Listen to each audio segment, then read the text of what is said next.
What up, JP Nation? It's your boy JP. Today we are reacting to NBA Switch's video. The Boston Celtics are the best team in the NBA right now. As a Boston Celtics fan and a fan of the NBA, they are the best team in the NBA. Why? We're going to definitely check out this reaction to the video. Make sure you subscribe to this JP for more basketball content. Click the notification bell. You'll know when my next upload is. On the road to 10K. Make sure you like this video at the end. And make sure you comment down below and tell me if you think the Boston Celtics are the best team in the NBA right now. If they're not, who is the best team in the NBA right now? And let me know what you want me to react to next. Without further ado, let's get into the video.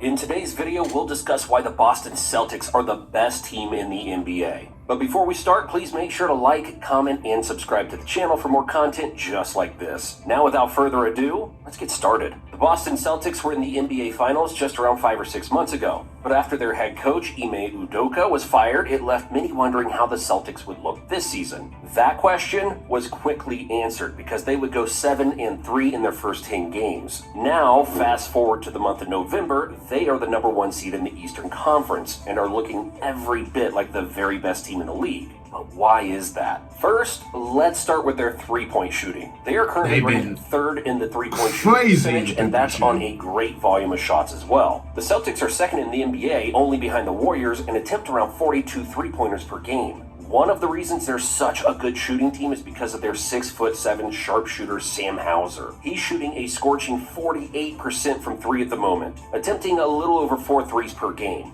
Now, who is Sam Hauser, you might ask? He played 4 years in college, 3 at Marquette, and played a senior season. He's a great addition for the Boston Celtics. Well over 40% from three. Last season, he was on the Celtics roster, but only played 26 games and averaged 6 minutes of action. So yeah, while he most likely won't finish the season shooting 48% from three, it's clear that he's their best spot shooting option. The next player responsible for the Celtics shooting is Grant Williams. Williams is currently shooting 47% from three on 4 attempts per game. His hot start from three isn't that surprising given the fact that he shot over Give him the contract! last season. Derek White, on the other hand, is surprising many with his hot start. He's never been an awful shooter, but he's never been known as a sniper from deep. He got a lot better. 34% for his entire career. But as of now, he's shooting 43% from three on 3.8 attempts per game. Al Horford, the Celtics center, is shooting 42% from three on 4.7 attempts per game. You might have noticed by now, the entire lineup from guards to bigs are shooting lights out. Celtics guards Malcolm Brogdon and Peyton Pritchard are both shooting over 40% from three as well, making them extremely valuable whenever they're on the court. Former Defensive Player of the Year, Marcus Smart, isn't seeing the same type of success right now. He's shooting 30% from three on 5 attempts per game, but we're pretty sure the Celtics aren't too worried about that, given the fact that he's only a 33% shooter for his entire career. Smart isn't really known for his ability to hit shots from deep, but nonetheless, he's still someone you don't want to leave open. For Jason Tatum, he's shooting 36% from three on 9 attempts per game. And while he isn't shooting over that 40% mark like some of his teammates, shooting 36% on 9 attempts is still pretty good. His partner in crime, Jaylen Brown, is shooting 34% from three, which is just under league average. But we get a feeling it won't stay that way as the season progresses. That percentage will definitely increase. He's a good three-point shooter, and his 37% shooting for his career backs up that claim.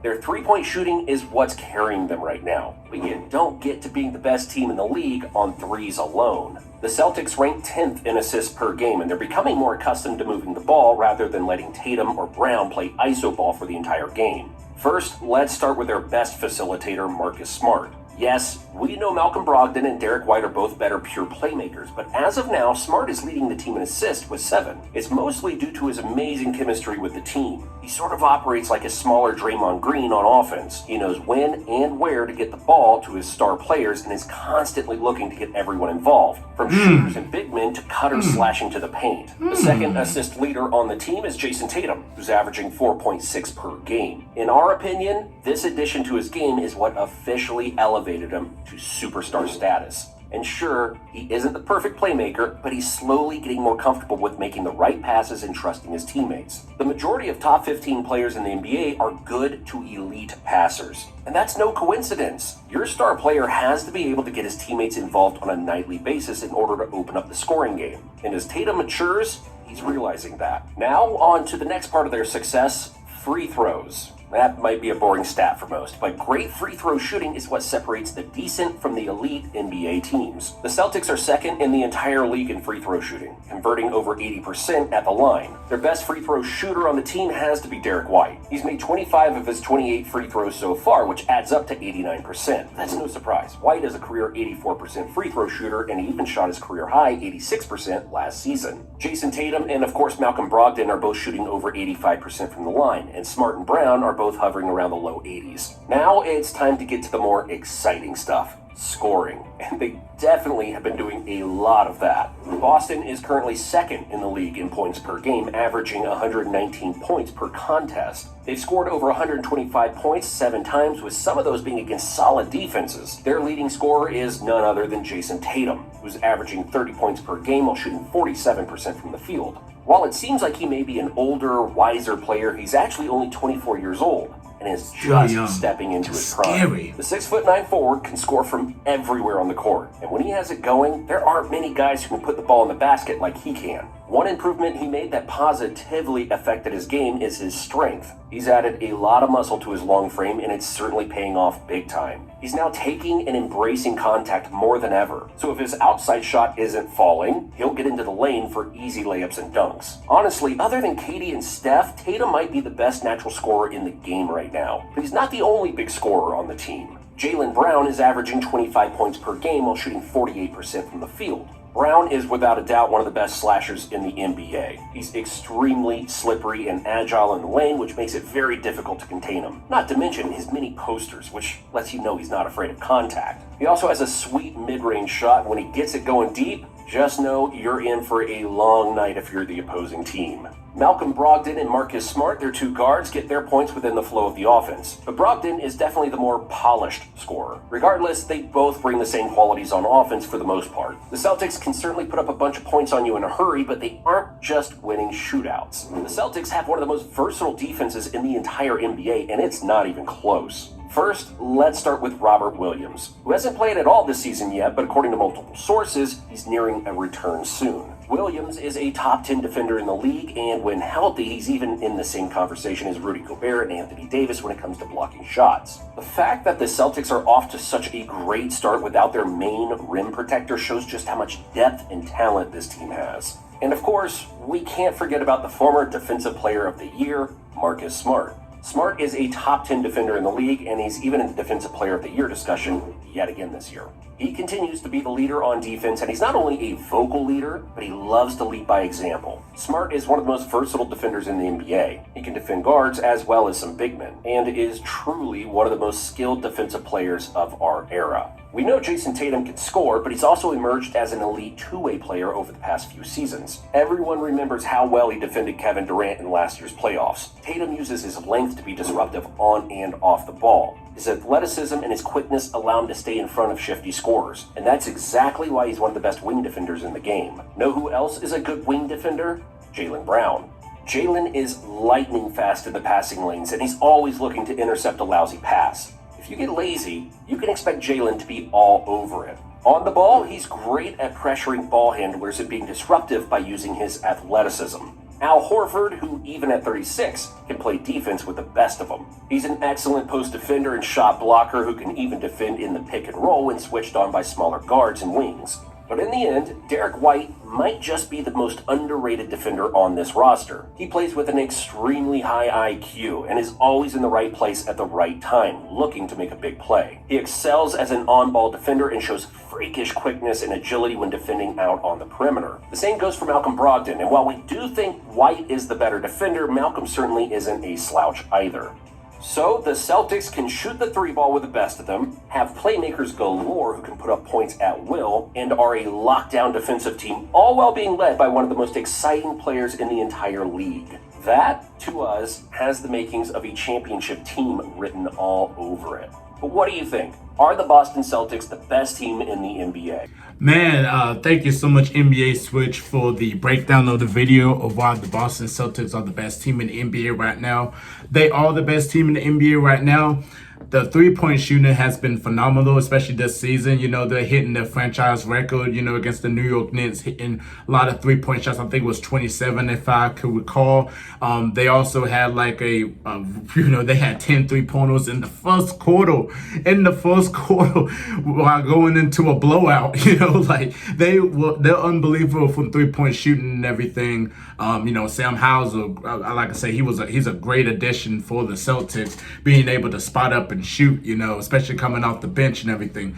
You know, Jason Tatum still kind of struggles a little bit on the three-point shot, but when he hits them, he hits them. Jaylen Brown, he hits them, and he's been shooting efficient. Like, his efficiency, if you look at the past, like, couple games and everything, he's been shooting over, like, 50%. Like, it's just unbelievable how efficient he is this season. And able to, you know, prove himself that he's like worthy of an all-star and everything, and why he shouldn't be traded. Because, you know, you've been hearing rumblings of, you know, this summer about him getting traded possibly to Brooklyn so they can land Kevin Durant in Boston. And, you know, everybody was looking forward to that, but I wasn't, because, you know, we needed Jaylen Brown, that killer instinct in Jaylen Brown too as well. Like, he's just unbelievable, and he's dribbling and handling the ball a little bit better too as well. So definitely shout out to Jaylen Brown.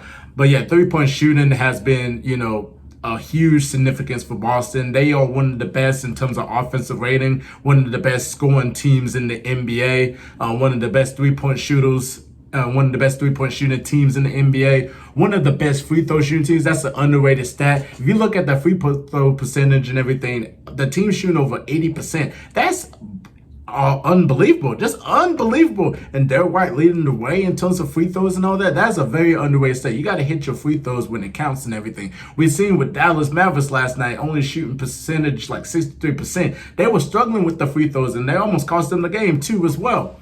So and definitely, you know, the defense, you know, if Tom Lord comes back and he's the Tom Lord that we expect him to be, we don't really know, because we don't really know how healthy the knee is and everything. They'll be one of the best defensive teams in the NBA. They're still a really good defensive team. They still got really good players that could play defense. You know, Jason Tatum becoming a two-way defender. Jaylen Brown, Marcus Smart, the reigning defensive player of the year, still can play defense with the best of them and everything. Al Horford could play defense. You know, they got Malcolm Brogdon with defense, and that was a really good addition of getting Malcolm Brogdon to the Celtics, because, you know, coming off the bench, you know, he can prove that he could be the sixth man of the year, being able to score the basketball, being able to facilitate, being able to play defense and getting rebounds and everything. Like, he could do everything on the floor, and he is just the perfect guy for the Celtics coming off the bench and everything, and could start too if he wanted to and everything. And you've seen, you know, that, you know, they are healthy. They are really healthy. You know, you might have like people resting like Marcus Smart or Jason Tatum or Jaylen Brown or Al Horford, you know, just to rest it. But, you know, Joe Mazzulla is doing a really great job and everything with this team, and this team looks motivated to go take another one in the NBA Finals and to win the championship, because they were expected to win the championship this year under Udoka after they went to the finals last year with an impressive second half comeback and everything last season. And then that whole trouble with Udoka, you know, and then Mazzulla stepping up as, you know, probably I think he's the youngest head coach in the league, and he's doing a remarkable job, you know, with the Celtics and everything. And Jason Tatum, and what else could you say about Jason Tatum? He is on an MVP campaign. He could possibly win MVP this year if they can stay consistent, you know, and stay winning and everything, because he's just been unbelievable, hitting, you know, going to the free throw line a lot more, his strength with added muscle, his scoring prowess, being able to facilitate, you know, when he added the playmaking, really helped his game and elevated him too as well. And being able to play defense. So Jason Tatum, man, is just a bad boy and everything. And Jaylen Brown's a bad boy too as well. You know, if they both score over like 25, 30 points, that's going to be hard to stop that Celtics team. You know, they're able to move the ball really well. One of the best teams in terms of playmaking and assisting. Marcus Smart, you know, just playing the Draymond Green in terms of point guard, being able to facilitate, make his teammates look good and everything. You know, he's been just one of the reasons they've been winning too as well, in terms of just his playmaking ability and being able to play defense. And then when he gets hot, he'll hit, you know, 3-point shots and then hit some clutch buckets for him too. But yeah, man, Boston Celtics got a lot of players. They got a lot of things, you know, going for them. Like I said, the only weakness is just the bigs and everything, especially getting into the foul trouble and all that. So hopefully when Tom Lord comes back, you know, he'll be able to make an impact and everything, and hopefully he'll be the same Tom Lord. We just have to wait and see though. But yes, I agree. The Boston Celtics are the best team in the NBA right now. They got the Miami Heat tonight. And on Friday too as well. So I'm definitely looking forward to the game. So definitely comment down below and tell me your thoughts if the Boston Celtics is the best team in the NBA right now. If you don't think they're the best team in the NBA right now, who is the best team in the NBA right now? So please let me know in the comments and let me know what you may react to next. Subscribe to This is JP for more basketball content. Click the notification bell. You know when my next upload is. On the road to 10K. Make sure you like this video at the end. Make sure you hit that red button that says subscribe. Subscribe for more basketball content. I'm JP. Y'all have a wonderful day. Peace.